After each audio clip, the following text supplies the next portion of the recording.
नमस्कार मित्रांनो, राज्याच्या राजकारणात पुढील काही दिवस अत्यंत महत्त्वाचे ठरण्याची शक्यता आहे. सूत्रांच्या माहितीनुसार येत्या 3 दिवसांत मोठी राजकीय घडामोड घडू शकते. विशेष म्हणजे राष्ट्रवादी काँग्रेसचे ज्येष्ठ नेते शरद पवार यांच्या गटातील एक मोठा नेता पक्षाला रामराम करण्याच्या तयारीत असल्याची चर्चा राजकीय वर्तुळात रंगू लागली आहे. दरम्यान बारामती आणि राहुरी या 2 विधानसभा मतदानसंघांमध्ये पोटनिवडणुकीची घोषणा झाली आहे. या निवडणुकांच्या पार्श्वभूमीवर पक्षांतराच्या हालचालींना वेग येण्याची शक्यता व्यक्त केली जात आहे. त्यामुळे येत्या काही दिवसांत राजकीय समीकरणे बदलू शकतात. या सर्व घडामोडींमुळे राज्याच्या राजकारणात मोठा ट्विस्ट येण्याची शक्यता असून नेमकं कोणता नेता पक्ष सोडणार आणि त्याचा निवडणुकांवर काय परिणाम होणार याकडे सर्वांचे लक्ष लागले आहे. पुढील 3 दिवसांत राज्याच्या राजकारणात मोठी उलथापालथ होण्याची शक्यता व्यक्त केली जात आहे. विशेषतः भाजपकडून शरद पवार यांना राजकीय धक्का बसू शकतो अशी चर्चा सध्या जोर धरत आहे. अहिल्यानगर जिल्ह्यातही मोठी राजकीय घडामोड घडण्याची शक्यता वर्तवली जात आहे. सध्या राहुरी विधानसभा पोटनिवडणुकीच्या पार्श्वभूमीवर प्रचाराला वेग आला असून सर्वच पक्षांकडून जोरदार मोहीम राबवली जात आहे. आमदार शिवाजीराव कर्डिले यांच्या निधनामुळे ही पोटनिवडणूक जाहीर करण्यात आली आहे. त्यामुळे या मतदारसंघात निर्माण झालेली राजकीय पोकळी भरून काढण्यासाठी पक्षांमध्ये चुरस वाढली असून आगामी काही दिवसांत नवे राजकीय समीकरण पुढे येण्याची शक्यता आहे. राहुरी विधानसभा पोटनिवडणुकीत आता राजकीय समीकरणे स्पष्ट होताना दिसत आहेत. भाजपकडून दिवंगत आमदार शिवाजीराव कार्डिले यांचे सुपुत्र अक्षय कार्डिले यांना उमेदवारी देण्यात आली आहे. दुसरीकडे शरद पवार गटाकडून प्राजक्त तनपुरे निवडणुकीच्या रिंगणात उतरणार अशी सुरुवातीला जोरदार चर्चा होती. मात्र राजकीय सूत्रांच्या माहितीनुसार प्राजक्त तनपुरे यांनी ही निवडणूक लढवू नये अशी भूमिका उपमुख्यमंत्री देवेंद्र फडणवीस आणि मंत्री रवींद्र चव्हाण यांची होती. त्यानुसार तनपुरे यांनी उमेदवारी अर्ज दाखल केला नाही. यानंतर शरद पवार गटाने राहुरी मतदारसंघातून गोविंद मोकाटे यांना उमेदवारी जाहीर केली आहे. त्यामुळे आता या मतदारसंघात त्रिकोणी लढतीची शक्यता निर्माण झाली असून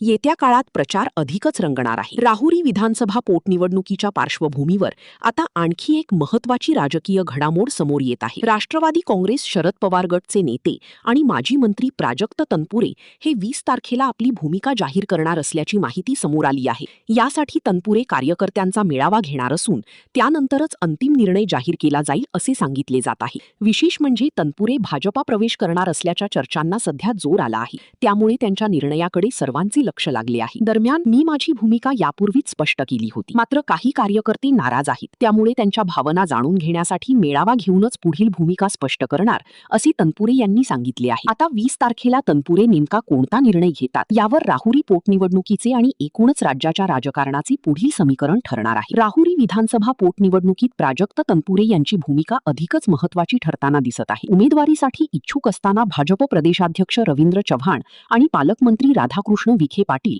यांनी तनपुरे यांची भेट घेतली होती. या भेटीनंतर तनपुरे यांनी उमेदवारी अर्ज न भरण्याचा निर्णय घेतला. आता ती भाजपचे उमेदवार अक्षय कर्डिले यांना थेट पाठिंबा देणार का याकडे सर्वांचे लक्ष लागले आहे. त्याचबरोबर तनपुरे यांच्या संभाव्य भाजप प्रवेशाच्या चर्चांनाही वेग आला आहे. दरम्यान माजी खासदार सुजय विखे पाटील यांनी यापूर्वी तनपुरे यांच्या संभाव्य भाजप प्रवेशावर खिल्ली उडवली होती. मात्र आता त्याच विखे पाटील यांनी तनपुरे यांचे कौतुक करत सकारात्मक भूमिका घेतल्याचे दिसून येत आहे. राहुरी तालुक्यातील नगरपालिका, बाजार समिती आणि साखर कारखाना यांसारख्या महत्त्वाच्या संस्थांवर प्राजक्त तनपुरे यांचे वर्चस्व असल्याचे मानले जाते. स्थानिक पातळीवर तनपुरे कुटुंबाला मोठा मान सन्मान असून त्यांना मानणारा मोठा मतदार वर्ग आहे. त्यामुळे त्यांनी भाजपमध्ये प्रवेश केल्यास राहुरीत भाजपची ताकद लक्षणीयरित्या वाढण्याची शक्यता व्यक्त केली जात आहे. एकूणच राहुरी पोटनिवडणुकीच्या पार्श्वभूमीवर प्राजक्त तनपुरे यांचा निर्णय हा गेम चेंजर ठरू शकतो असे चित्र सध्या दिसत आहे. ते भाजपमध्ये प्रवेश करतात